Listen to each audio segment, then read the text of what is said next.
This is episode 135 of the Gold Squadron podcast. I'm your host, the floating head, Dion Morales, and today I'm joined by Marcel, food poisoning sucks, Manzano. Bleh. Will, Nerf tractor reduce quad jumper, Hagewood. Oh, I'm sure that's a real hot take. And Ryan, pump action shotgun, Staniszewski. Pump up with Jan. Pump it up.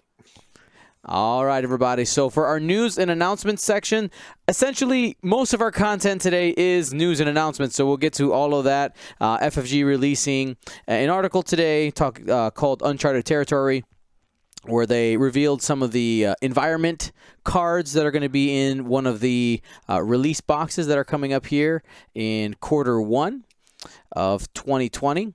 But more importantly, we need to talk about our schedule. So with the holiday break coming in and or with the holidays coming around and the way our schedule works, the next two Tuesdays are Christmas Eve and New Year's Eve. So obviously we're not working on those nights. We got things to do, family and all that. We're going to see if we can squeeze in another day at some point. No guarantees. So at the latest, the next podcast live will be January 7th, which means for those of you who listen in your cars, on any type of podcast app, the next release would be January 8th. If we get something out sooner than that, then fantastic, but we can't promise anything when it comes to the podcast side. Then same thing for when it comes to League Night, because the next two, we'll have League Night tomorrow, but the ones after that fall on Christmas and New Year's, so we will not be having League Night streams on those days. So I think that's it. The first thing I want to talk about today is the Crossroads Classic. We streamed it live last weekend. And I know for some of you might be thinking, well, the tournaments really matter up to this point. Well, it's a really important community event in our area here in the Midwest. And I think it's just good to give props. Lots of cool prizes. And I was there with Luke Carrington on the ground doing our co-commentary. And Ryan Staniszewski was at the tables trying to see how he would fare. How did you fare, sir? Well, I only lost in the finals. So strong. That was cool and slightly unexpected. Overall, like, the event was really fun.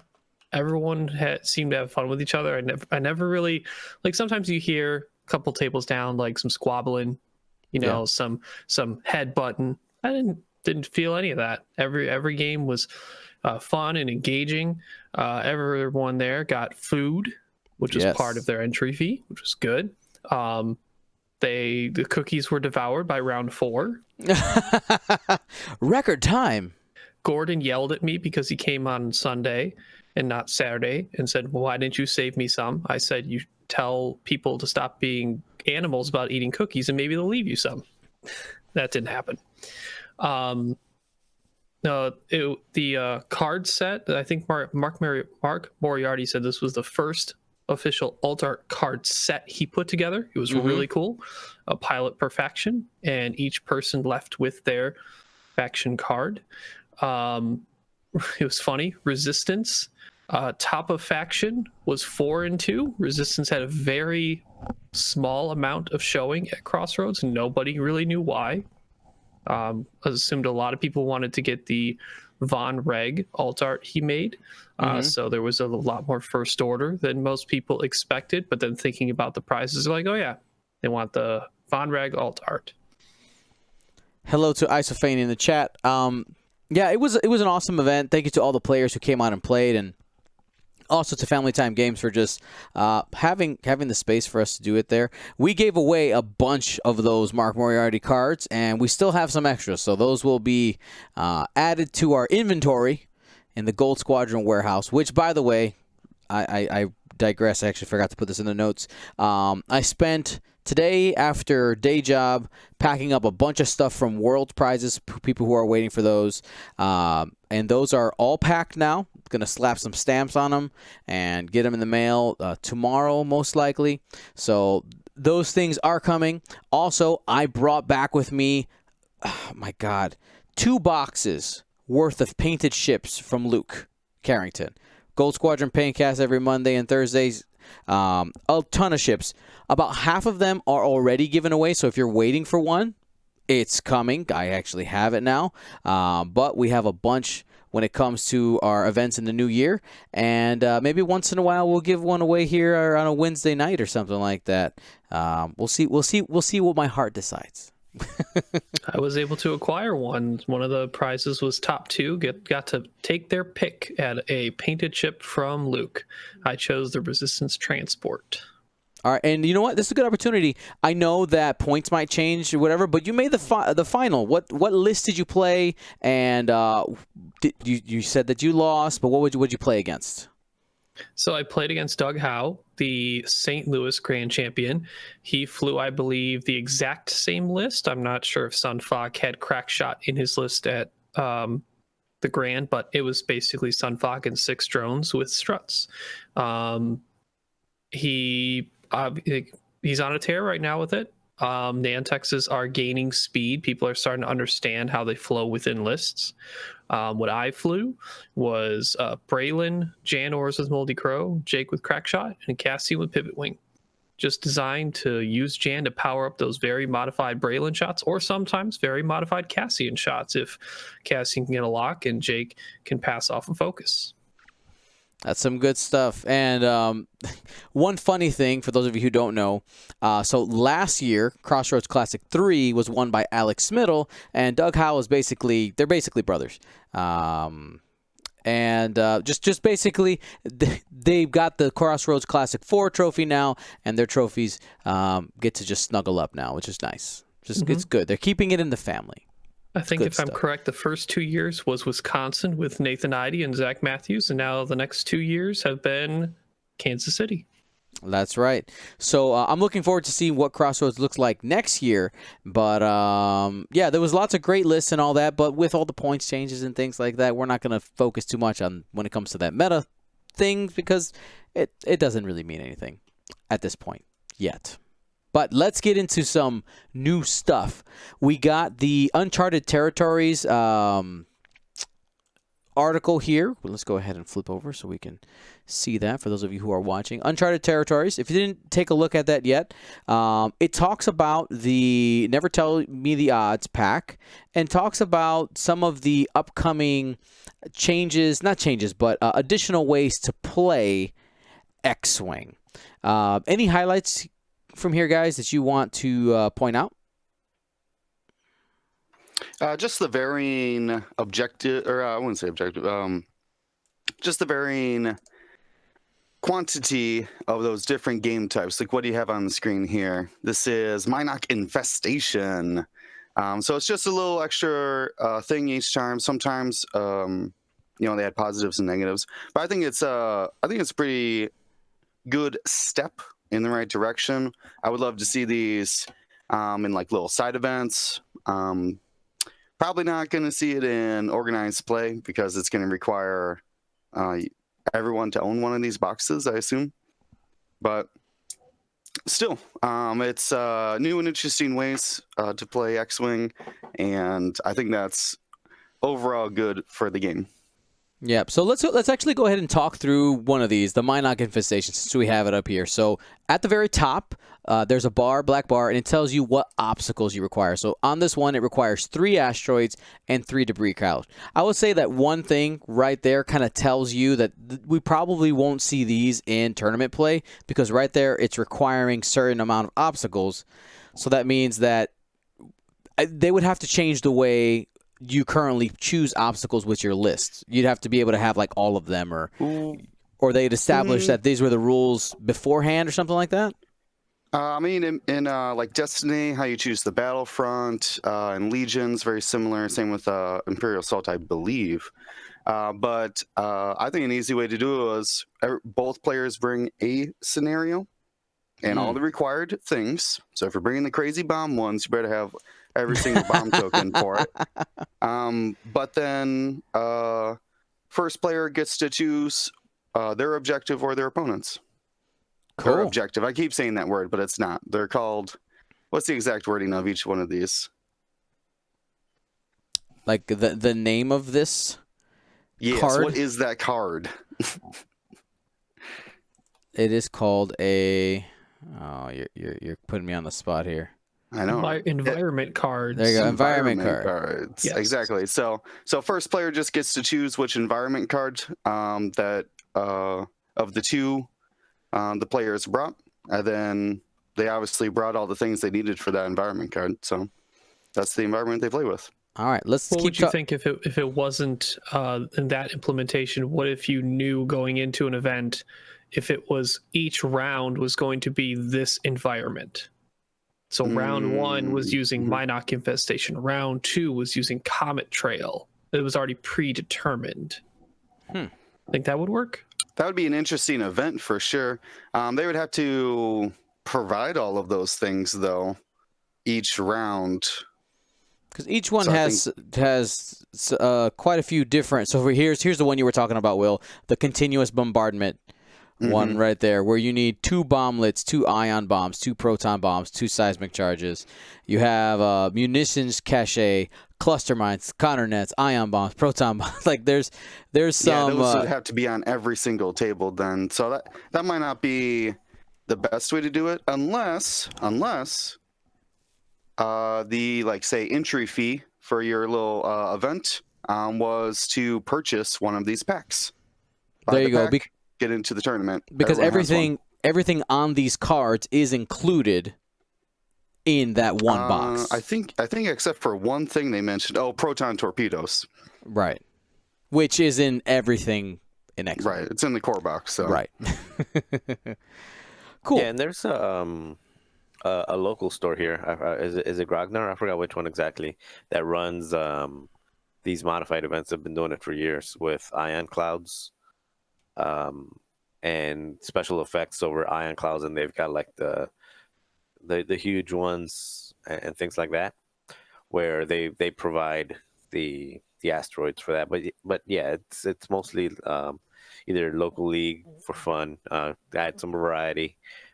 Side events, again, to add some variety, similar like Aces did, Aces High, which has been really popular, but not necessarily for anything official or anything truly meaningful. It's just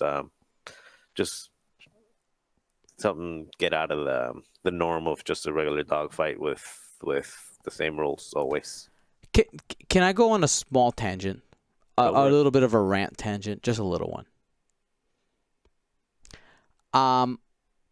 I find really annoying Aces High with Lone Wolf being legal. I feel that I'm going to use a strong word here. Stupid. I don't like it. I just find it really, I don't know. It just, for me, it's like, oh, Lone Wolf. I'm like, yeah, cute, I guess. I don't know. I feel like it kind of defeats it hurts the theminess of the game. Like, not duh, you're a Lone Wolf. You brought one ship. Well, thinking if you have something like Andrew or something like that.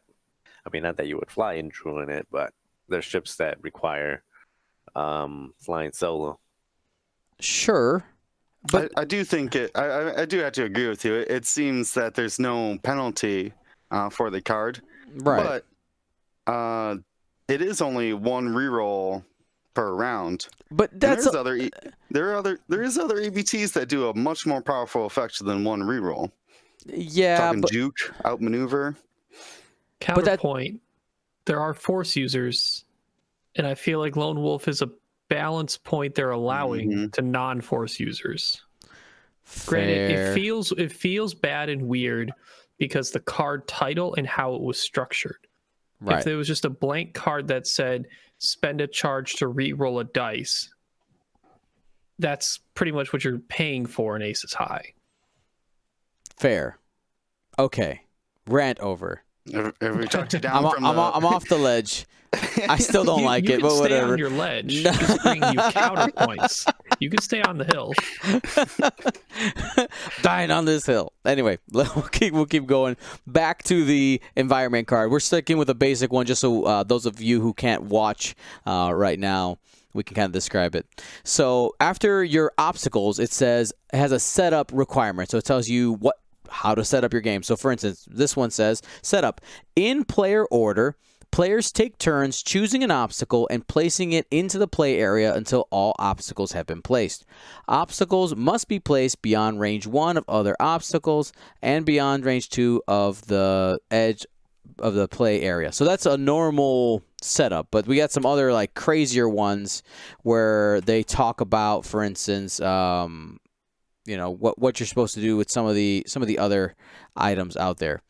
Then there's some special rules. So in this case, it says when a ship rolls an attack die due to moving through or overlapping an asteroid or debris cloud, resolve the following. In addition to the normal effects, on a blank result, that ship gains a strain token, and on a focus result, that ship gains 1 disarm token. So the Minox are chewing on those power couplings, right? Exactly. I think it's pretty thematic.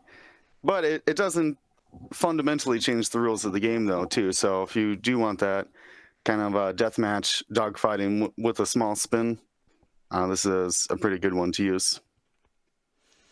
Now, where's the one I wanted to bring up?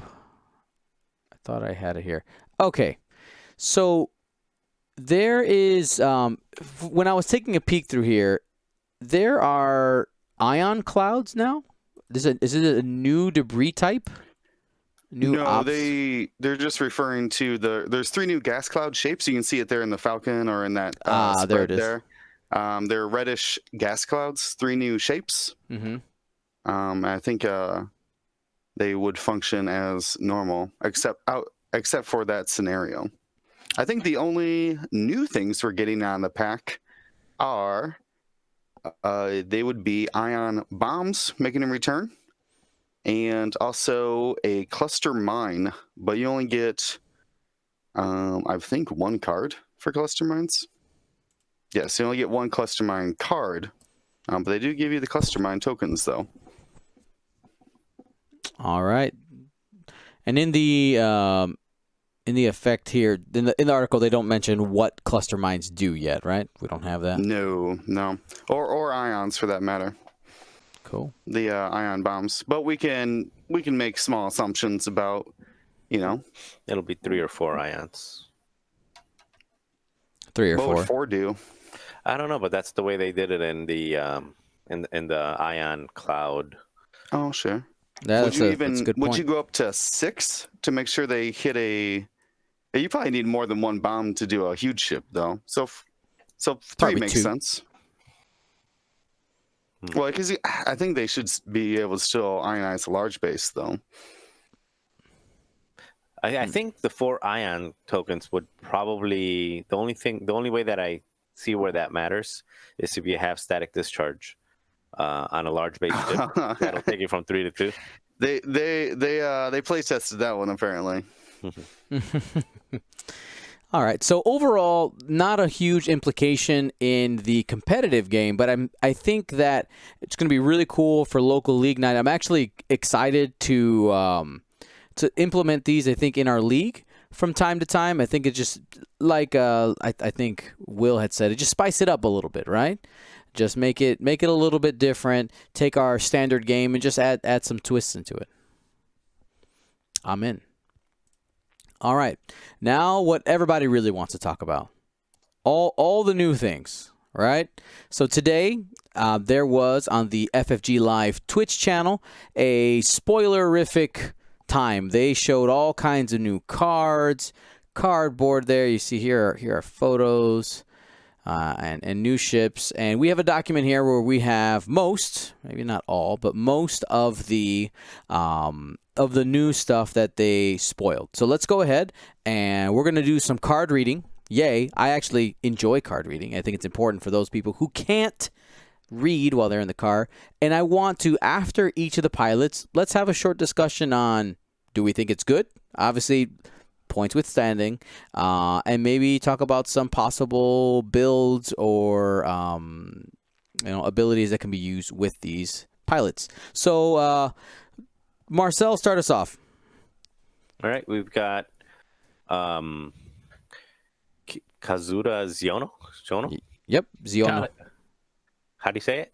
Ziono. Ziono. Fireball Initiative 4.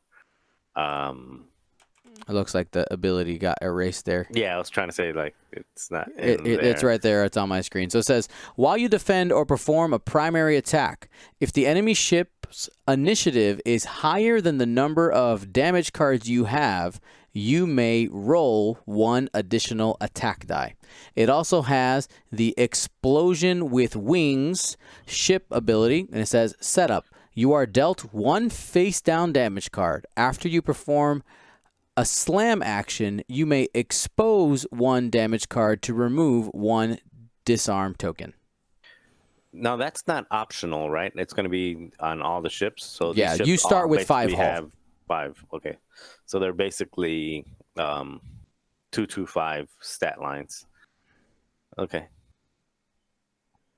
What do you, All right. what do you think? So I mean, it's a really, depending on the cost of it, it's a really good ability. It turns it into a 3/3. For the most part, it turns it into a 3/3 3/3/5 ship with 3 agility and 3 attack. For most of the ships, and against aces, it keeps it that way for basically until it's dead. So very powerful. It's +1 attack and +1 defense are a big deal. That's a big deal. So it's probably going to get a lot of play, depending on the cost again. Mm-hmm.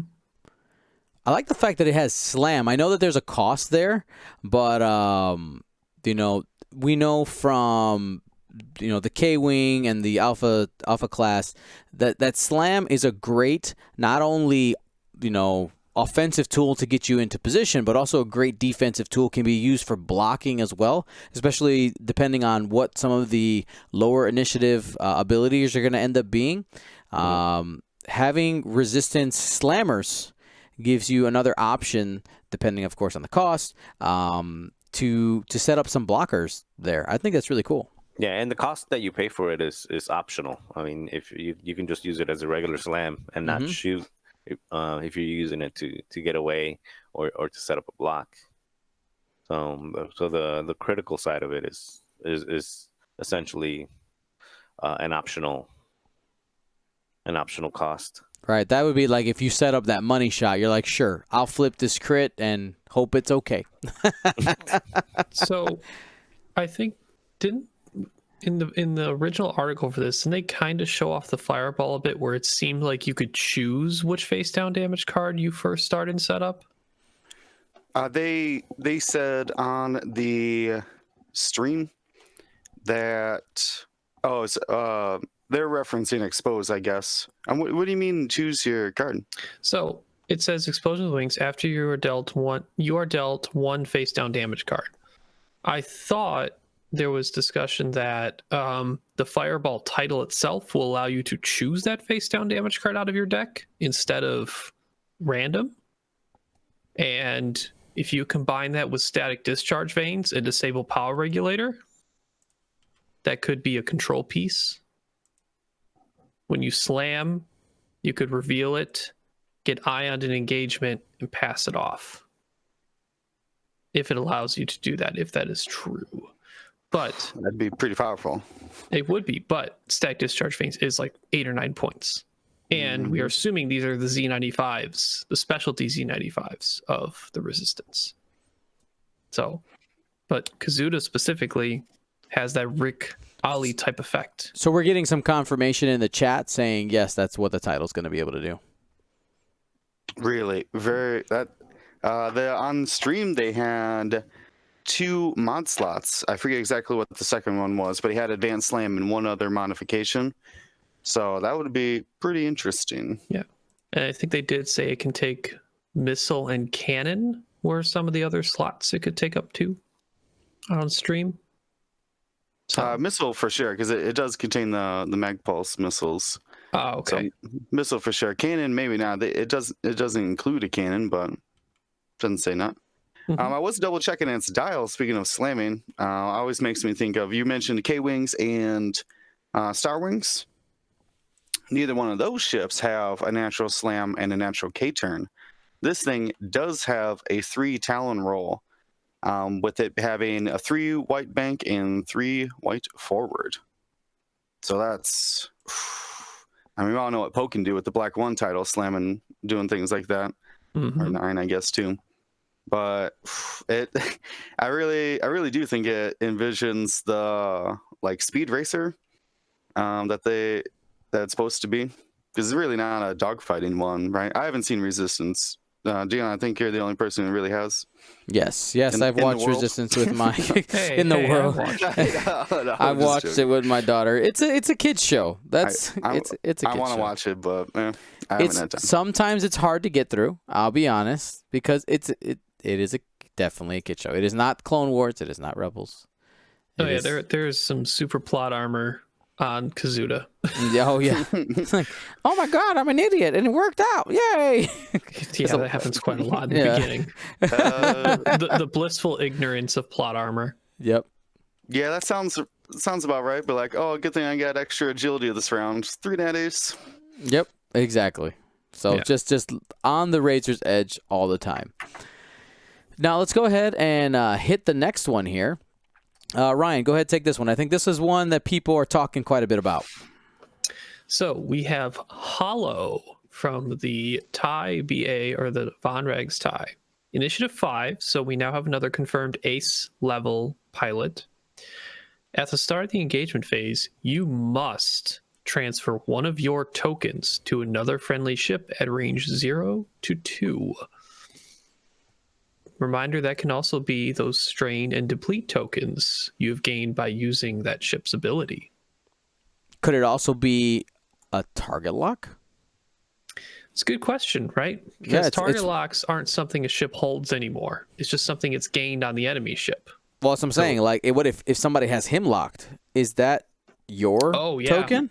Oh yeah. You could definitely transfer opposing locks, not friendly locks, I Right. think.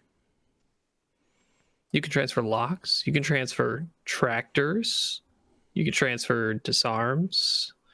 I don't know when he'd get disarm unless someone mag pulses. Nope, that's not in the activation. But yeah, you must transfer one token. So Hollow's gonna like taking that focus lock and then getting full information as to whether he wants to transfer a focus or his strain or deplete that he's taken because of using the fine-tuned thrusters, and then going from there. Yeah, and you can probably, I think this might not necessarily be the list building strategy for this guy, but if you have some grunts around, you can just be like, here you go. You have enough of them around where you're just passing it around. You're keeping Hollow safe, and you don't care about the other guys because they're just TIE fighter pilots. It's fine. Mm-hmm. That's funny. I had the exact opposite in mind. I was trying to get Kylo that evade token. Oh. Raggy. Uh-oh. Yeah, Hollow arc dodged you, and Kylo's still in the line of fire. He could probably use that evade more than him. Mm-hmm. Bro, here you go. And it is 0 to 2. So that is that's a good range. I like that. Now, I mean, probably a rhetorical question, but if he's the last ship on the board, that can't be completed anymore. So does it just don't have to? Well, yeah, if you're like playing Lone Wolf Hollow, no, yeah, I mean, if you can't transfer it, it just stays with you. Mm-hmm. Yeah, that makes sense. Because it does say 0 to 2. I passed it to myself. Yeah, well, that's true. 0 to 2. Oh wait, Yep. does it say another? It does say another. Well, there you go. There is another. Mm. I'm trying to look around to see if there's any current first order ships that actually like having orange or red tokens for any reason. I really don't think there's one that stands out. I mean, I'm thinking of like an Upsilon coordinating on this ship, and then you give the Upsilon the strain. Who cares? Oh, yeah, because he He's doesn't already care. got 1 agility and probably reinforced if it's Tavison, so okay. Oh, this is a weird trick. Petty Officer Thanison, during the activation or engagement phase, after a ship in your arc at range 0 to 2 gains a stress, you may spend a charge. If you do, that ship gains a tractor token. You could tractor your own friendly ship. And then pass a tractor off to an enemy ship? Could. This is super corner casing right now, though. But I mean, realistically, No, League Night now. Go. realistically, if Tavson has a reinforce, I'd throw a strain on him. Like, whatever. That seems like the easy combo to me. Like, you ain't slowing that thing down by only rolling one less agility. No, for one attack. Most people don't want to shoot Tavson either. Yeah, exactly, right? So, should be fun. So, no, I'm fully expect, look out for Kylo, Halo, Tavison popping up all over. Yeah, I mean, that pass in the evade, that is... I did not think of that one. I probably should have. Cheeky. Probably should have. There you go. All right. Next pilot here is Rush, the Initiative 2 silencer that is unique. Who's next? That would be me. Rush in the silencer is Initiative 2 and says, while you are damaged, treat your initiative as 6. Damage referring to a damage card there, I believe. I'm for correct sure. on that. Mm-hmm. To be damaged requires a card. To suffer a damage can be a shield. So there's this is amazing. Obviously, silencers at 6. That's fantastic, right? Double reposition at 6, amazing. You are going to be halved here, I guess, unless they don't have a mod slot either. You couldn't even take like a hull or shield upgrade to prevent the half points on that. Oh, I guess shield. Smart won't work, FFG. So Playtesting works. no, it's I believe any ship without a mod, they're like, this shouldn't have after thrust or afterburners. Fanatical, maybe? if he has an EPT? I was going to say, if he's got talent, Fanatical seems like a natural spot. Now, here's my question for you guys. It actually happened on stream, but I feel like it kind of got swept underneath the rug in case they played it incorrectly. Okay. What about my question to you guys is, I'm Initiative 2 Blade Squadron, and I put 1 damage card onto Rush. What happens? It's not even just a 2 blade squad. If you're shooting past I6, right? Well, between I'm just saying before, or yes, correct. Between I5 and I3, does he get to still shoot then? I don't think He so. did not on the stream, but No. like I said, They tried to say you could, like, oh yeah, you still get your shot, and then a lot of people are like, that's just kind of you saying that, like, rules is written. that's not in the rules. That's not what this written right card now. says. Yeah, like rules is written right now. Like, no, if you get shot and you get damaged after I6, then you're lost your shot, which really sucks. And I feel like that might get clarified later. But there's nothing that's on that card that tells me that that's the case. The real strat here, guys, is you set up a rock right in front and you just roll him back and forth on the rock till you half yourself, and you make sure you'll have a shot every time. Oh wait, I got it. This guy is the natural counter to snapshot. Just rush him in there. Rush him into the snapshots. Love it. Yeah, there might be we might see an errata, or not errata, like an FAQ on this, and it says that at the initiative values are determined after the start of engagement, like after swarm tactics and things like that. Is there anybody else who changes their initiative? No. Well, No, null. but from 7 to 1. Or Well, yeah, 7 to 0. what does currently happen in a null, right? Well, Oh, he goes went 7 to from high 0. He doesn't low. go up. Yeah. Yeah. So he'd still He get to always shoot gets his eventually. shot. Yeah. So it's not the same. It's the opposite problem. Yeah, I mean, I think rules is written. you don't get a shot. Because as soon as you take that damage, you are 6. You are initiative 6. But I do think it causes a problem in how the current tournament rulings for like FFG events has been like, for instance, if you forget to shoot, it's like, well, every ship engages, but you don't have to shoot.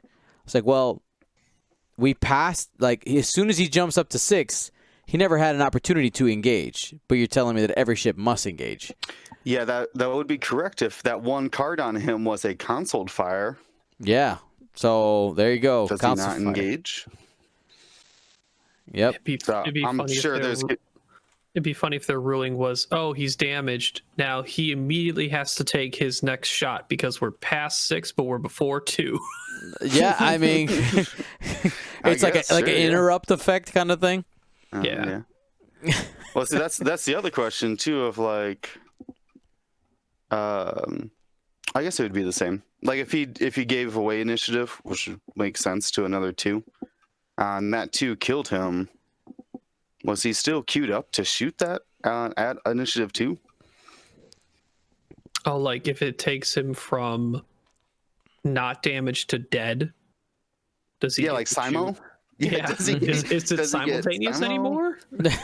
Because he's not. Yeah, it's not Simo. He was 6 for the last shot or 2. I feel like this is one of these abilities where they made it like, oh, this is really cool, and then went, oh crap.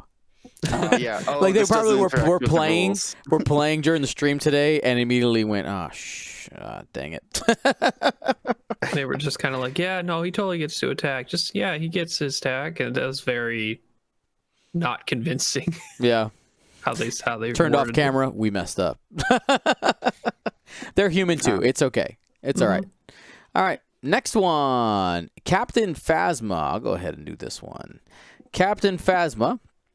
In the TIE SF, the Skyer Survivor, while you defend, after the neutralize results step, another friendly ship at range 0 to 1 must suffer 1 hit or crit damage to cancel 1 matching result. So she kind of has a Biggs-esque ability. You're just passing off that damage to her buddies. Not Biggs, Caesar, yeah. Caesar, excuse me, the other one. Similar, but in reverse. Opposite, yeah. That's crazy. No, it's a pretty popular theory crafting is to put Omega Squadron Typhos with Fanatical next to her. Oh. Here you go. You're fanatical now. Spread the damage to 1 at a time. One at a time. Then now you're fanatical. Of course, you do have the option of just not shooting Phasma. Well, then you can shoot a 3 agility foe instead of her 2 agility TIE SF. Or what if you just said, okay, would you like to shoot Phasma? No. Okay. Well, then would you like to shoot Tavzin? Uh-oh. Guess what? Tavzin's getting damaged no matter what now. Oh, that's true. Tavzin's so good. I was just about to say, I just feel like we just keep going back to Tavzin. Yep. Yeah. There's a reason. It's actually, I think Tavzin's fallen out of favor, but I think a lot of it has to do with just people who are like have said once you make to the top cut, people just know don't shoot Tavzin, don't be in his arc, just right? Don't do it. Yeah, they do anything but deal with Tavzin. Makes sense. Awesome. Let's keep it going. All right, Marcel, give me this RZ2 wing. ZZTO. Tlo, I think. It's Initiative 5.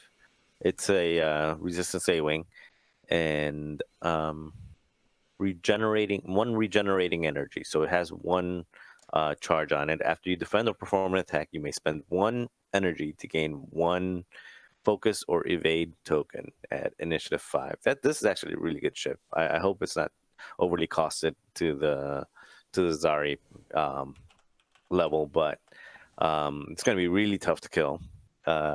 Being able to if you're at high initiative, shoot, and then either keep your focus if you had to spend it, or convert it into an evade, or if you didn't spend it, just end up focus evaded afterwards.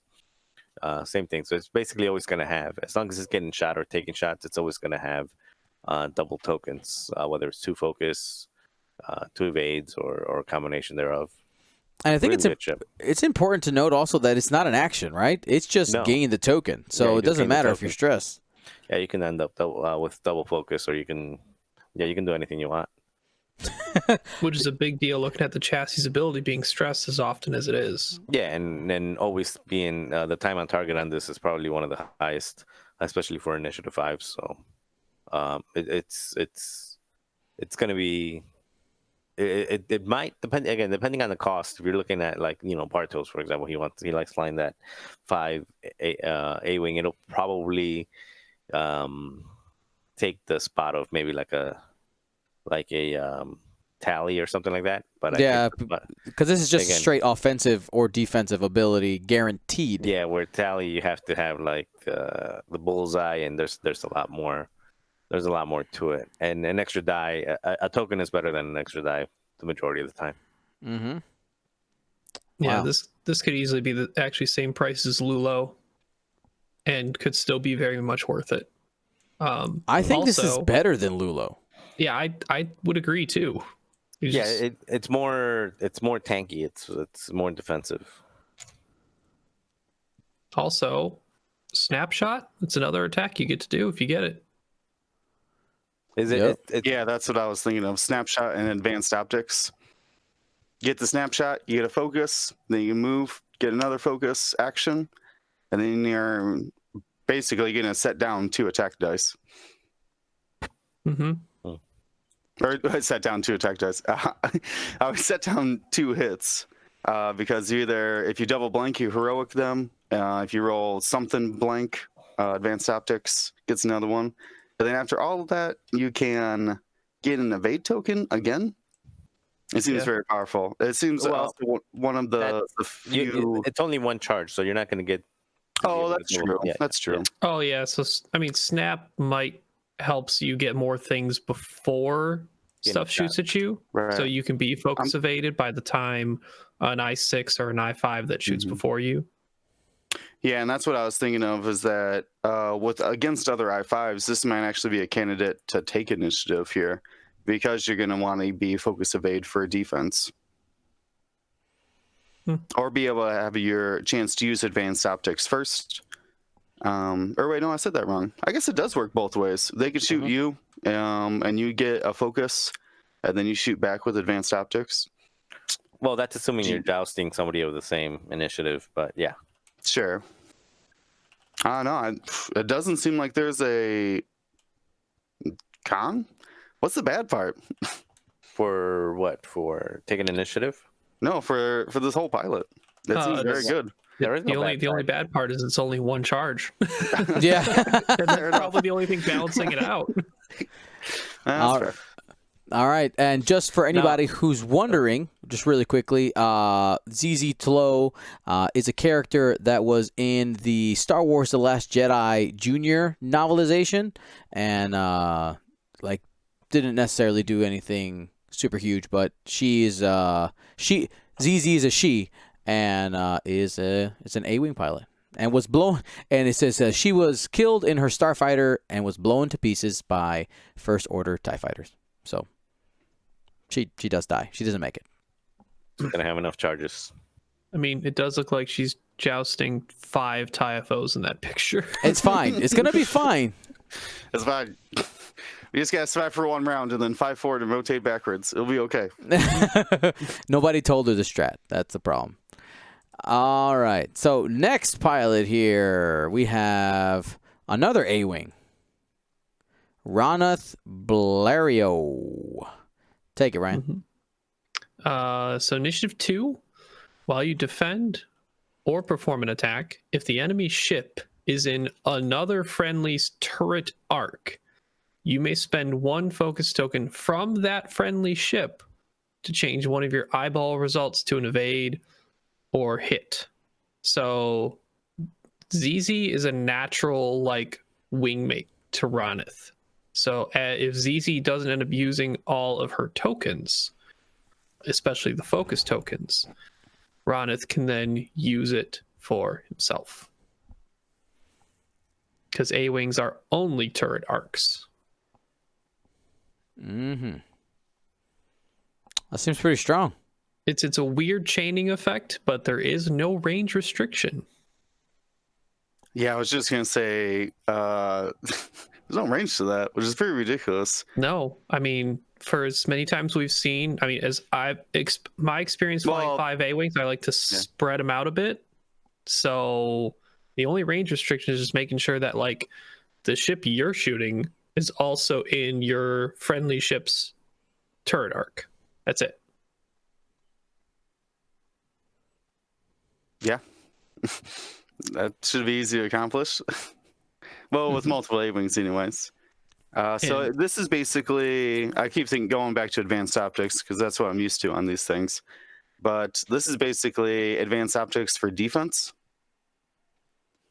Well, it can't mitigate the blanks because it's only you basically spend someone else's focus to change one result. But so this is RZ2 networked calculations. Kind of, yeah. Yeah. And because it's at Initiative 2, most likely most of the tokens attacks have happened, and you're just using something that hasn't been used yet. Mm-hmm. Which can definitely happen. Mm-hmm. And especially when, advanced optics is the main upgrade to go on A-Wings, one of the worst results you can get is blank focus. Well, now, if Ronith has advanced optics, you spend his zone focus for the blank, and if there's one left over, you can spend the friendlies to change the focus result. Yeah, that's pretty good. Note about this guy, we see him in The Last Jedi sliding across an A-Wing, kind of like a hot rod, and quickly getting in his A-Wing before he gets blown up and Kylo destroys the hangar. If you wonder, like, have we seen this guy before? Yes, he gets got. Death by Kylo. That's right. Alrighty, next one. This is a resistance droid here, R1J5. Will. Enhance. So I was waiting for the enhance here. What is his? He wears the helmet in the Resistance show. What is the nickname they call him for Bucket? this guy? They call him Bucket. Yeah. He's so cute. That's right. Okay, well, Bucket here, R1J5. What's his little title? I can't read it. Oh no, he's a crew member. Duh. He's a crew member. Yeah. Titles are only for pilots. Anyways, it would be Bucket. But anyways, has 3 charges and says, while you have 2 or fewer stress tokens, you can perform actions on damage cards even while stressed. After you repair a damage card with this ship trait, you may spend 1 energy to repair that card again. So let me walk you through a little example here. We had Kaz in the fireball. He does 3 forward and then does the 3 talon roll to line up a shot. He started the game with that damage card face down and has to reveal it to not take the weapons disabled, correct? That's how that's worded? Expose to not take the disarm? Yes. Okay. So he exposes that damage card he started the game with, and then he could use advanced slam. Oh wait, I guess advanced slam is on your action bar.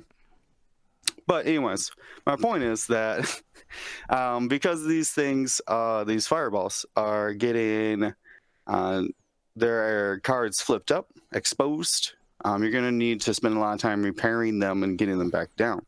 And if I think the more powerful effect is actually after you repair a damage card with the ship trait, you may spend the 1 charge to repair that card again. Things like direct hit, they automatically repair themselves. Things like loose stabilizer, when you would do a non-straight maneuver, it repairs this card. So you could use these charges then to just throw away these cards. Granted, those 2 examples gave you extra damage, but that's not always the case. I'm thinking of what's the ion one? Ionizes you. Disable power regulator. Yeah, after you do the one straight, you could, and that card repairs itself. You could then spend the charge to throw that card away. A lot of people were confused about what it means to repair a face down card. And correct me if I'm wrong, but that should mean to remove it off of your ship then. Mm-hmm. Is that correct? I believe that is That correct. sounds right to me. Yeah, it's like R5P9 action to repair a face down. Now, And then a certain amount of charges to repair the ship itself. So but pretty similar there. question I have here is there a difference between you repairing a card with an action versus a card that repairs itself? Like, who is doing the repairing? I believe the card instructs you to repair it. It says, then repair this card. I'll look one up. Let's see. Yeah, because that'd be really good. I mean, you take 2 damage and then pop it out. It essentially,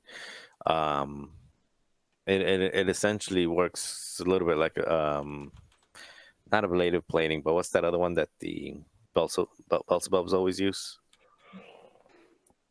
Oh, impervium plating. Yeah.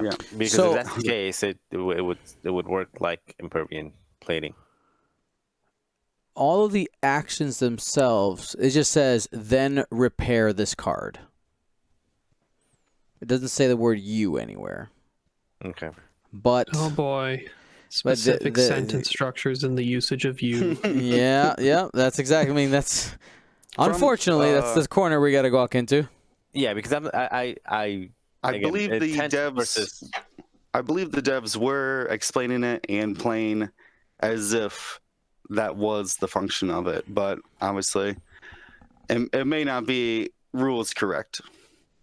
Well, I think this thing's gonna be a kamikaze, literal fireball, anyways. So, I think it's gonna need all the help it can get.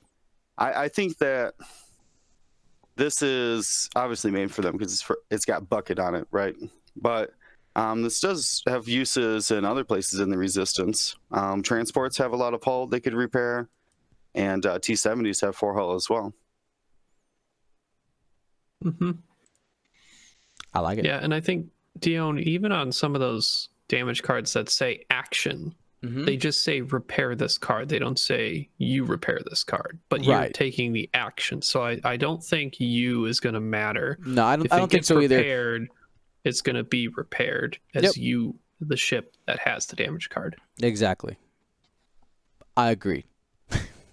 So if you play it at pastime like that at pastimes, or Ryan, what's the name of the store you play at? Eternal Games. That's right. And Will plays at Normally, if more it than is, home, right? Well, Clinton doesn't have a local store, but I've been claiming Games Plus One in Davenport, Iowa, as my OG is the first game store I ever went to play X-Wing in. So There you go. that's my OG store there.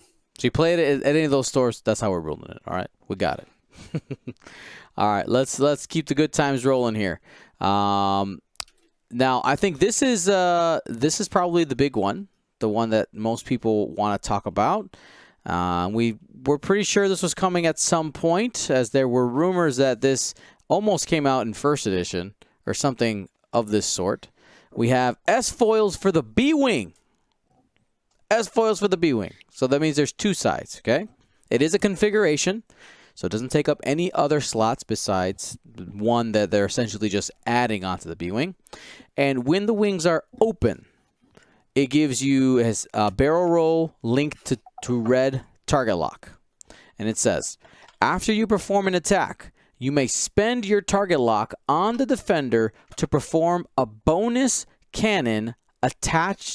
Not attached, sorry. Must have mistyped that. Attack against that ship using a cannon upgrade you have not attacked with this turn.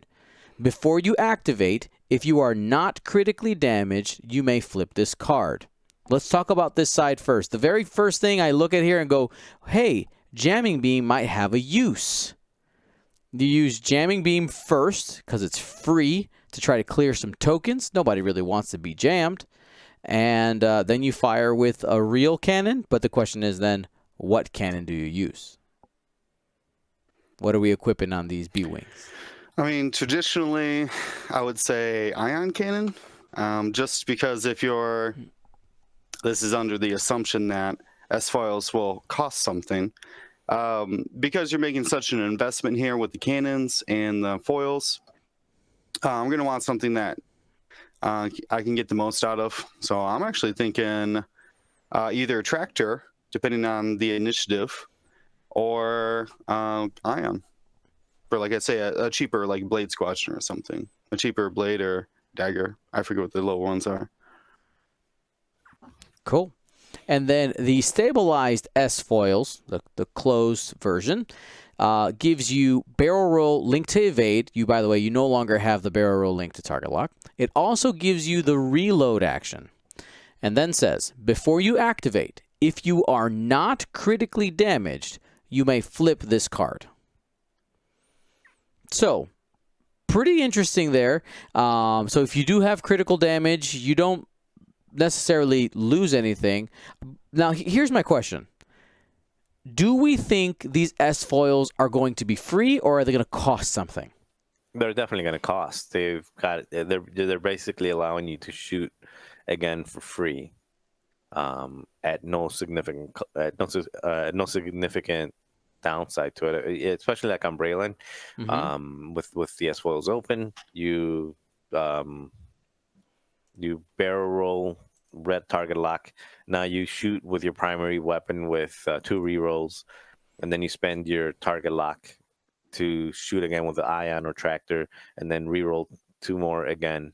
So that's gonna be it's got to cost something, and I would even go as far as saying like it's got to cost probably in the 4 to 6 range at the very minimum. Okay. Because just again the ability to shoot twice, the few ships that do quick draw, and who else does it? Justero. Just you can never get it off. Chewbacca Or veteran turret gunner. If you look at veteran turret gunner, the ability to shoot again with veteran turret gunner, it's 8 points for that. So this allows you to shoot again with something that's better than veteran turret gunner, because cannons are range 1, 2, and 3, where turrets are range 1 and 2. But you have to. I'm gonna play the other side on that. Go for it, Dion. And I think that I definitely won't be the 8 points of veteran turret gunner. I'll say that much, because it does have the target lock restriction onto it. That means that lower initiatives are going to have harder time utilizing it. If you bump, things like that. If you can't complete your barrel roll here, and they smartly switched the 2, so you have to do the barrel roll first now. So I think there's quite a bit of limitation on it as well. I think I would agree with you. It would cost 48 points if you would take the cannon shot first. And then I think another side is that you also have the opportunity cost that you have to also pay for the cannon, right? Yeah, jamming beams don't do a lot when they're shooting second. And you have to spend your target lock on it too, so... you got to spend the target lock to perform the attack. The target lock. That's why Braylon is like one of the he most don't care natural for it. Yeah, he don't care. He still gets his rerolls. Mm-hmm. You could also look at so we see that the issue with 10 nub is never had rerolls. So what if all you did is say, I'm just looking to output damage, so you just take the S-foils for 10 nub, and you take your barrel for the roll stress, lock, and you get your stress. So you are fully modded, even more so than Braylon. You're not as defensively capable.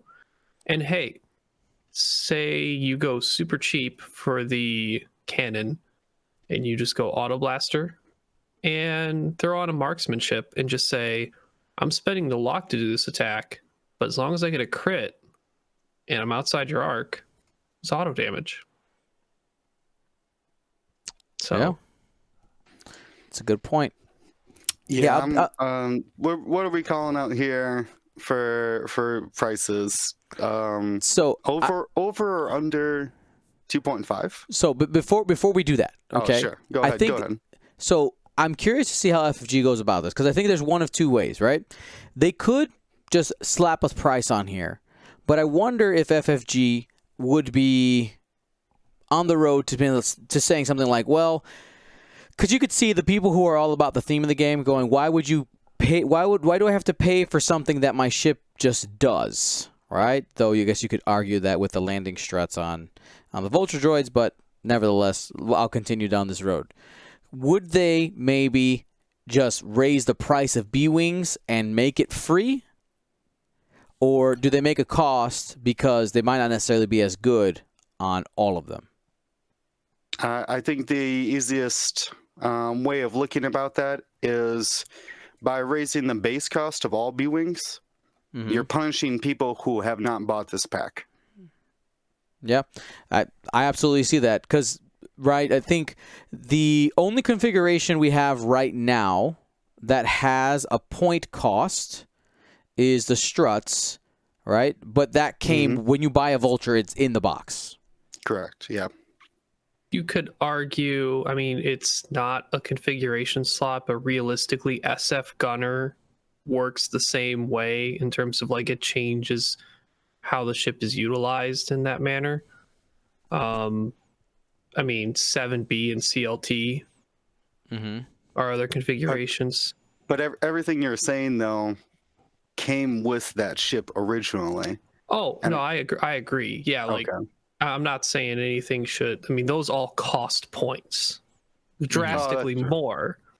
But, yeah, I agree that I think these will cost points. Even though they mimic the X-Wing and not exactly the functionality of exactly what it does, but in terms of the whole S-foils part of it, it's such an integral part to the ship. But for a multitude of reasons, being the separate from the pack, the double shot potential, even though it's more restricted because you need the lock action, which we know is initiative-based action realistically. Higher initiative you are, easier it is to get the lock. We have seen an I-5 BWing is going to be part of the pack, so maybe a little bit easier for that one. We have no idea the ability of that BWing though. Striatic here in the chat does make a pretty good point. I actually like it. Says all B-Wings have S-foils, but do they all have stabilized S-foils? So there's an argument to say like, hey, you know, we could make them make this as the stabilized S-foils cost points because they're stabilized versus your standard version. All other standards are just flappy. That's right. I mean, that makes sense. We've even seen things of that in the movies. Like, I believe everybody but Poe in an X-Wing just opens their wings, and they never close them again. Right. I think Poe in the, what was it, Starkiller Base? Yeah. He was the only one to ever close his wings mid-combat. So I could see that you had to have a little bit special stabilization to get these to work. Some tech. I like it. So our last photo that we have here, we have a plethora of cardboard there. You see all kinds of names and things. You see that there's a Leia Organa Falcon pilot. There's a spoiler name in there. There is. For people who haven't watched Rebels. Super spoiler. Alrighty. Oh, I got a. It's right there, by the way. It's right there. That's the one I'm talking about. There is one more here. I'm trying to get it to you. Dion. I don't know exactly. Did we talk about this one already? Which one? Oh. No, we did not talk about the very last one in there. Did we skip one? No, we did not talk about the very last one.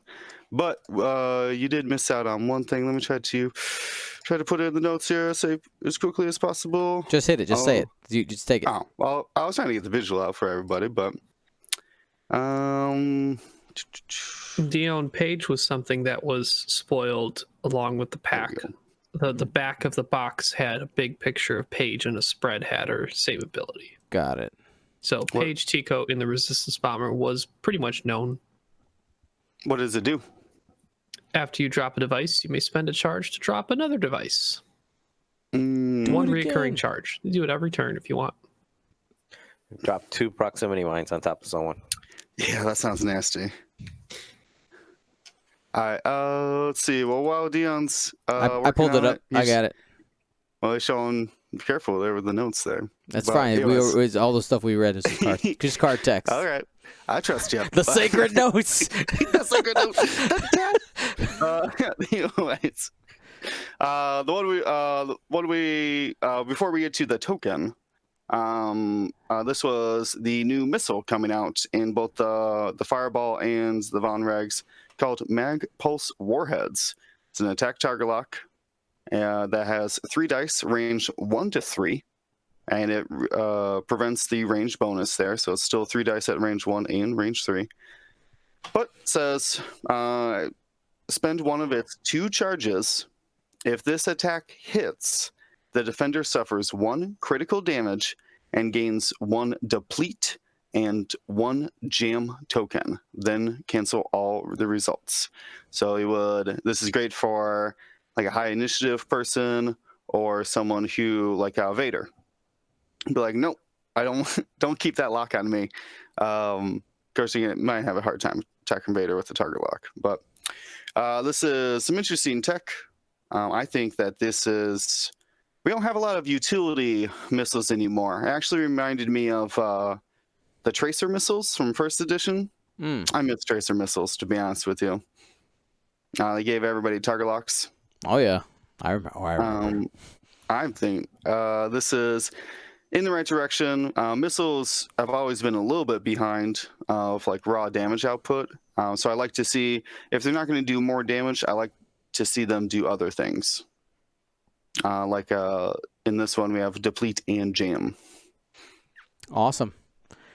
And then I think last but not least, we just got confirmation that deplete does exactly what, again, we predicted, is that it reduces your attack by 1. Done. Easy. Until you attack. Until you attack, right. Perform a blue maneuver. Exactly. So works exactly the same as strain except for attacking. With the symbol is just what gave it away, just like my guess on strain. And it's for all attacks, not just your primary or not just any secondary or specialty weapons. Meow. There's a cat in your frame. Oh. What? I was like, what? I was like, we're not the Salami Cat Gang. No, we're not. All right, guys. So those are some of the upcoming cards that were talked about during the FFG live stream. Super excited to see these card packs come out and some of the other pilots and other things that we're going to see here soon. I'm excited. Any variety that we can add to the game always feels good. So let's go ahead and take a second, and we're going to answer our question of the week. And our question of the week comes from on our Discord. Start Shouting is their name, and it says, "What does it take to fix a ship other than points or upgrades? For example, the Starwing should not be too cheap and has a wealth of options, but it's still unplayable. How can the devs make it, parentheses, or other ships in its similar situation, competitive?" Well, so my comment to you, Start Shouting, is I think you kind of hit your own answer. I think you said, how can you do it without points? Well, so as soon as it's designed, right, you take a ship and it exists in the wild, they're not going to do full erratas of cards. They're not going to change attack values or abilities that are there on the cards. So points is how you quote-unquote fix something. I mean, honestly, the abilities that the Star Wings have are really good. It's just compared to the other things that are available in Extended, other things are better. I think that I know that you're trying to think of maybe some other creative way that they can do it. Gentlemen, I mean, I don't think I'm off base saying that like points is the answer. I feel like there's Right. only one other option then. If it's not points or upgrades, it's going to be new pilot cards. Right. Or slots. I'm sorry. We also have the option Oh. for slots to change, right? I would say that those might be the only two ways to improve a ship other than points or upgrades. Obviously, we just got a lot of information about the hotshots and whatever it's called, co-pilots. What is it called? Or hotshots and aces or something like that. But so that's one way to do it. And another way, that's a good point actually, Dion. And slots. Yep. I think that's a good idea. And then somebody in the chat here brings up maybe another side of the argument is this is Striatic in the chat saying the issue with point fixes is that thematically certain ships shouldn't be swarming. I get it. I understand that, but I would prefer game balance over theme, especially when we have a ton of theme already in the game. It's one of those things like, oh, you can fly X number of these. Well, you can fly. You just got a big squadron of them, right? It's all right. It's okay. I mean, outside of points and slots, I don't think there really is much that can be done. I'm sorry. I don't have anything magical for you. Start shouting. Or stop. Go ahead. A little bit of devil's advocate here. Have you played the Starwing enough to say it's not competitive or it's unplayable? Because I'll say that a cannon-toting new squadron pilot ion cannon for 37 points, it's not a bad filler.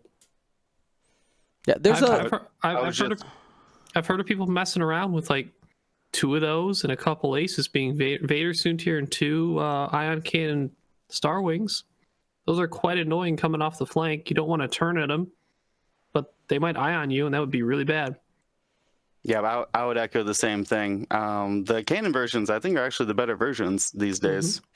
I agree. Other than the Hatchet Man, Right. I got a lot of points to spend, and I have a support ship to completely dedicated to it. right. But yeah, outside of that, no, the cannons, I think, are the way to go there. Yeah. Now again, that's just they just said it was for example, so there could be other ships that obviously, but take some time, look around, and if it doesn't feel comfortable for you, it could be a combination of yes, it's not top tier or it's not a massive competitive list, but may just not jive with the person too. Mm-hmm. I guess my only other, I thought of one more, and it might be a cop out, but the only other way to improve a ship would be to release a support ship that could help it. So something that could coordinate better, things like that. Coordinate multiple people at a time. Well, that might Kinda be like one of those things where it would be a tool for the faction, and it might just accidentally help that ship, right? I don't think it'd be purposeful. It's like, oh, this just so happens to work really well with these couple of pilots, and it includes basically buffing X ship, whatever that might be. Well, I mean, I guess we're using the Starwing side of the example, but just a little upgrade that was like, oh, by the way, if the ship has slam, it could do that too. Something like that. I think there's, but yeah, unfortunately, other than slots, which I think is actually going to be the correct answer here, Dion, it's just going to be something new. It's got to be something new or points. 3 EPT slots. Go. That's nasty. All right, everybody. We're going to go ahead and get into what I think is quickly becoming people's favorite segment of the podcast, and that is Lists of the Week. And bonus Lists of the Week this week, I'm actually also going to do one. This is going to be great. Maybe. What? Yeah, I know. I was gonna make a rude suggestion of Dion ruins a list. We just give you a list, and you're like, no. Some mean, real I could- faith going on here. I could purposely make it bad. I know. Well, that's why I never suggested it, because I was like, it's not what we're trying to accomplish here. Sad. All right. So, Will, you're first. That's So fine. We got our I gotta- resistance list here, and it comes from Johnny Ray. He's a newer player. He's getting into the game and has chosen the resistance as his faction. Let's go ahead and take a look. So we have 3 ships. In the Star Wing, we have Eden Capel with Trajectory Simulator, Rose Tico Crew, Veteran Turret Gunner, and Fin Gunner with a bomblet generator. Then 2 A-Wings, you have Lulo Lampar with Heroic and Elusive, and then Tally with Heroic, Predator, and Proton Rockets. Take it away, Will. I like this archetype, and I tried to keep my suggestions and things that would be available to somebody who just maybe has a resistance conversion, or maybe a couple of the resistance expansions. But this is sad for me to say. I do not suggest putting the Star Fortress into this list. I do love them. They work great. But this is a 106-point ship who is going to end up bombing themselves. No. You spend a lot of points to juice up a 2-dice attack as well. So we're just going to straight drop Eden right off this list. And we're going to replace them with a Falcon. It's doing about the same thing here. We're going to choose Ray in the Falcon. We're going to keep those crew members too. Is what inspired me here. The Rose Tico and the Finn. Of course, we're going to put on the title. It's Ray's Millennium Falcon, of course. And that leaves us with about 10 points left over there. And I think I'm going to, let's see, what was my other changes? Oh, we're going to get engine upgrade. Without, normally I would put Corsella in this list, but I wanted to make it kind of like more new player friendly, so you don't have to go out and maybe you don't have the transport. So I'm actually going to just put engine upgrade on Ray. Try to combine that with the Ray's Millennium Falcon title, so you can sloop and then boost still, which is very effective. And we have 3 points left over. The other, I would say, flaw maybe that I would change is elusive on Lulu. Now, I see the benefit. Lulu is one of the weaker defensive A-Wings, but you're rarely going to get the elusive charge back because Lulu's too busy doing those nice linked actions. So I'm going to drop that off, and I'm going to put on Lone Wolf instead. There's only 3 ships in this build, so it should be fairly easy with the Lulu speed and rear arc to keep out of range of people as well. And it's going to provide a good flank then too. So that will leave us with a 1-point bid and 3 5s here with Ray, Tali, and Lulo. Fantastic. All right. So hopefully that helps you out there. Let's get to our next list. Ryan's going to help us out with a Rebel list. Our list has an E-Wing. It is Gavin Darklighter with Marksmanship, Fire Control System, and R4 Astromech. R4 Astromech is the one that decreases your basic maneuver difficulties. Then Ted Nubb in the B-Wing, which we just finished talking about a little bit here, with Marksmanship and Jamming Beam. Braylon Strom, the other unique B-Wing, with Marksmanship and Jamming Beam. And then rounding the list out with AP5. In their notes to us, this was Sojourner63 on our Discord. Again, if you want to submit lists for List of the Week, join our Discord. Said here, he won a 19-person tournament last week and took a top spot in League flying this. It's vicious. And with AP5 handing out pre-move repositions, and then the other 3 handing out all the crits in all caps and bold. So, I mean, yes, if you want to hand out all the crits and not have to take proton torpedoes, in Rebels. Yeah, Gavin's the ship for you. Most everything here makes sense across the board. Minor adjustments I would make, and this is something I overheard at Crossroads as a really tricky move, is first I would take the R4 astromech off of Gavin and the fire control system. In most cases, you're probably spending that lock anyway. So why don't we spread those early locks around and take R3 astromech? Way Gavin can get multiple locks, move on to the next ship, and blow them up too. Or if that, if you take that one lock and you're committed to that one, you have a little more flexibility on the board of who you want to shoot at. Or if, since they're all I4s minus AP5, if 10 number Braylon kill a Trade Federation drone in a joust, Gavin can just move on to the next one instead of all of them targeting the same ship and losing that lock. And then you have 2 points left. For crew on AP5, this is the fun trick. Throw Chopper on there. So during the perform action step, you may perform one action even while stressed. After you perform an action while stressed, suffer 1 damage unless you expose one of your damage cards. Someone got super caught off guard at Crossroads, at least from the sounds of it, a couple tables away, when AP5 did a reverse 1 and still coordinated a friendly ship.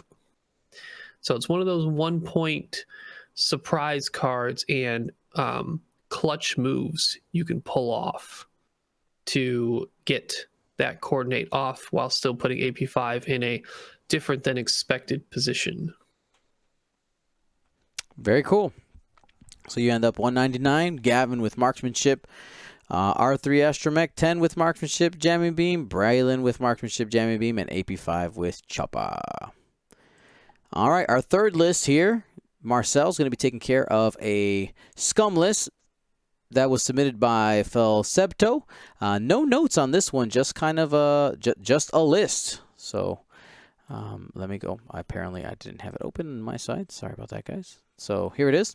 So we have Han Solo in the customized 1300 with Trick Shot, 000, BT-1, Rig Cargo Chute, and Lando's Millennium Falcon.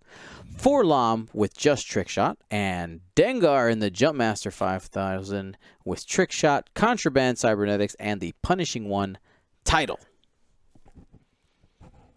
All right. So this is with. Well, let's start off from the bat. I like Han Solo and I like Dengar. So not feeling so good about Forlom in this particular list. It's a lot of points, and he's really not going to be getting that trick shot off anyway. He just doesn't seem to match. He's not going to be able to keep up with these 2 other ships, I believe. Doesn't really add much to the fight. So let's take Forlom off of it. And let's also take Trick Shot out of the Jumpmaster, out of Dengar. Again, he's really not going to be. You with Dengar, you don't want to be pointing him towards debris too often. So that leaves you with 58 points to play with. So let's start by let's do the auto include, and I'm not going to count that as an extra ship because it's part of Han Solo. That's like glued on there. All right, no big surprise there. Yeah, you got it on there? Yeah, I got you. Gotcha. Okay, so I'm not going to count that as the ship that got swapped out because that's No, still you're part good. of No, Han Solo. that doesn't It's count. glued on there. Yeah, but hit the copy over the escape craft. There you go. So now you've got L3 to be able to coordinate either Dengar or Han Solo. Let's throw on Dengar. Let's put in expert handling. One of the things that Dengar struggles with, or Jumpmasters in general, is operating while they're stressed. So if you can barrel roll him at initiative 6 and not worry about the stress is really important. Also, let's put the regen on Dengar. I happen to be a big fan of this. It's if again, because he's not always going to be able to have a lot of time on target. Lets him disengage for a couple turns, regenerate a couple shields, and come back around for another pass. Now this you can apply 2 different versions of this. So this could be a list in itself, and this will be with 10-point initiative. You're going to be kind of the last person moving and flies an ace, somewhat with Dengar and Han Solo.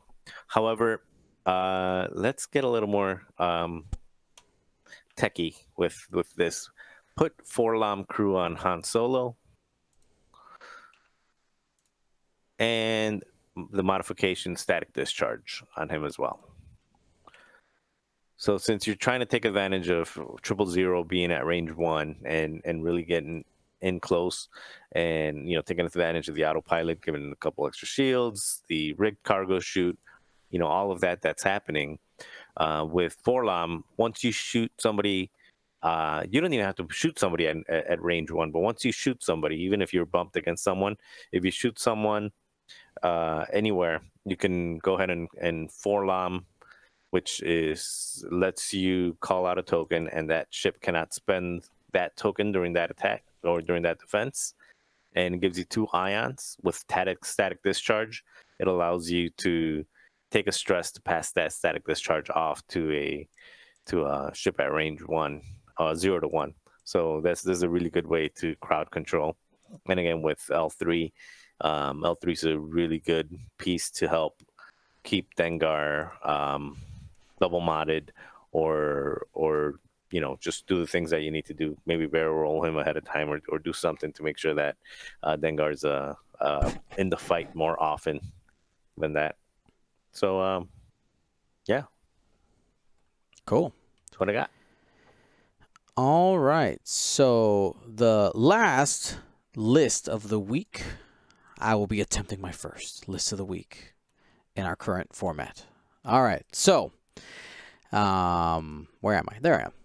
So in the brief for this list, this comes from also Start Shouting, who asked our question of the week. Says, I've been flying Separatists for a while and found that they really hate reinforce. Some other guys in my playgroup pick them up, so I've been trying to cook up something that just smashes them but isn't weak to the rest of the field. So this is what was submitted. A Lothal Rebel, that's the VCX 100, with passive sensors, Saw Gerrera, and a hull upgrade. Braylon Strom with jamming beam, and Luke Skywalker with R2 Astromech and the S-foils.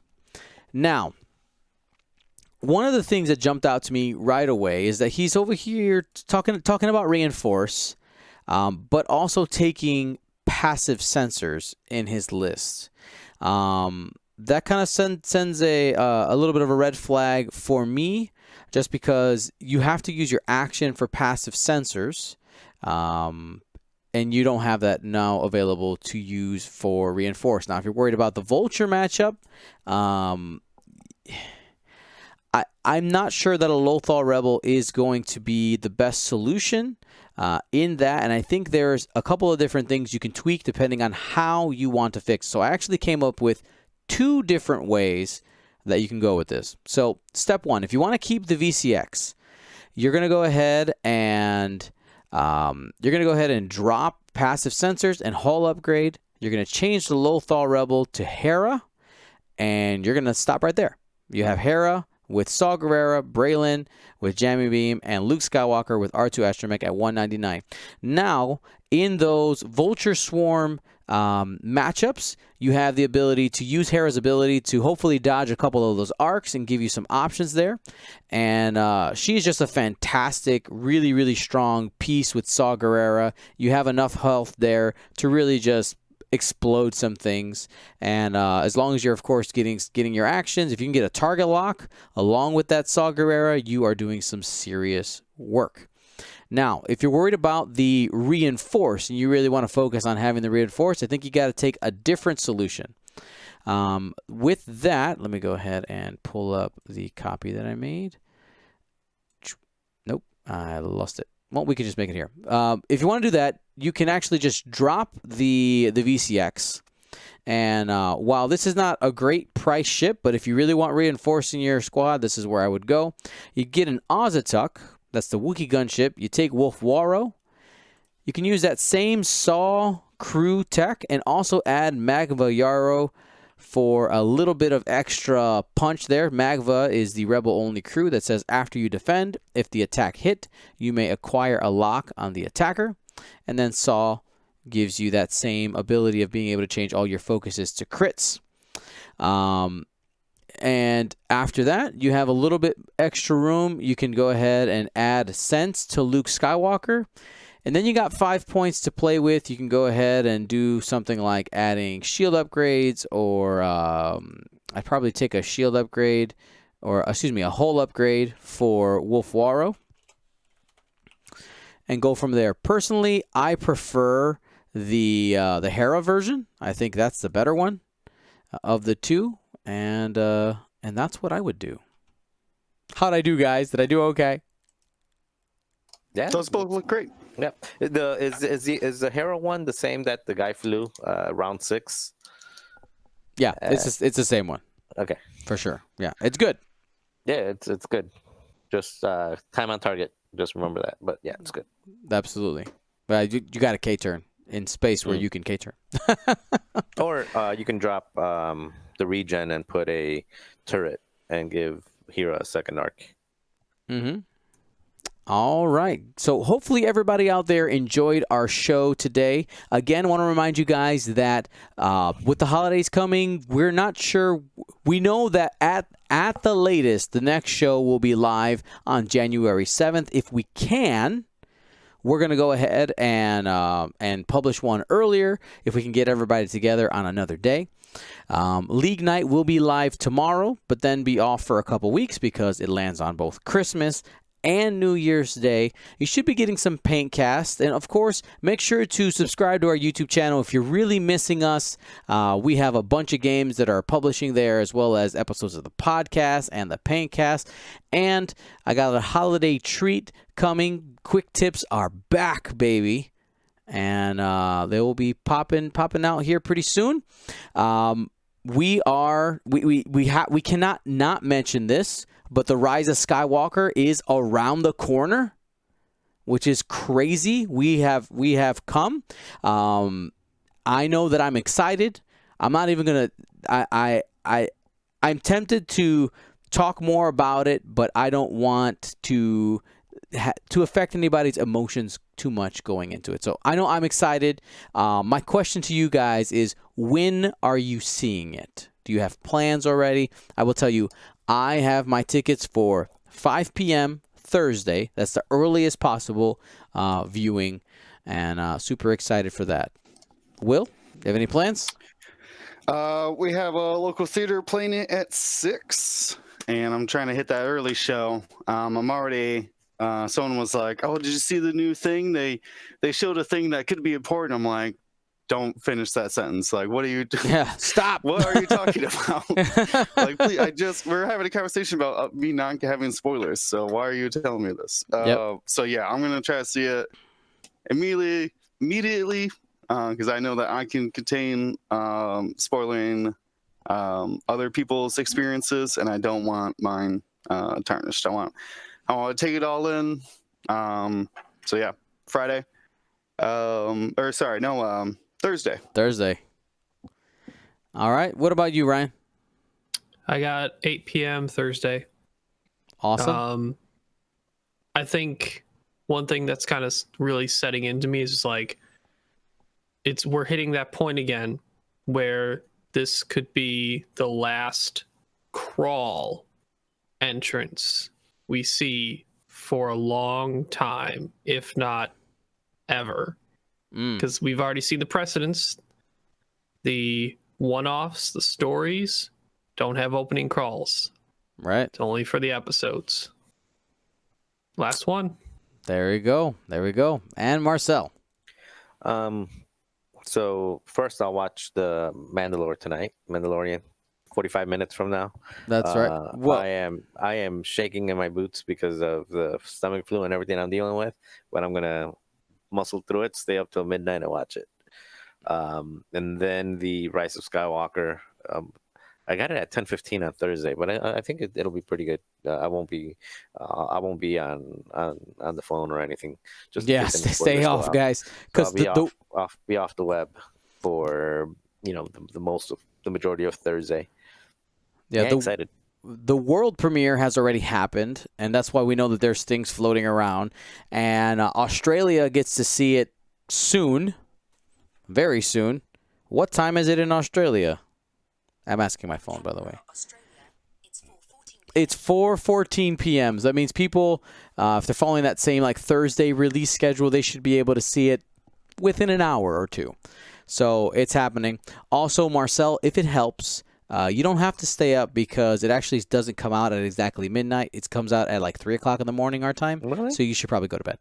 Oh, I'm sorry. Yeah, it's been. I've stayed up for it. It's about 3:30 or so Central. Yeah, no, I'm not playing that game. I'll see you in the morning. Yeah, I just want to make sure. All right, everybody. Well, hopefully you guys have a great time at the Rise of Skywalker. I'm excited. I know that once these guys have all watched it, we're gonna be chatting up, and I'm excited to have those discussions and just experience and have a great time. I know I already have tickets for multiple viewings. The first one I always go see by myself. And then Friday, I'm going with my wife. And then we're trying to see if we can get people together on Sunday to see it who haven't seen it yet. Is it? I had to ask. Is someone keep asking you questions during the movie? Is that why you see it by yourself?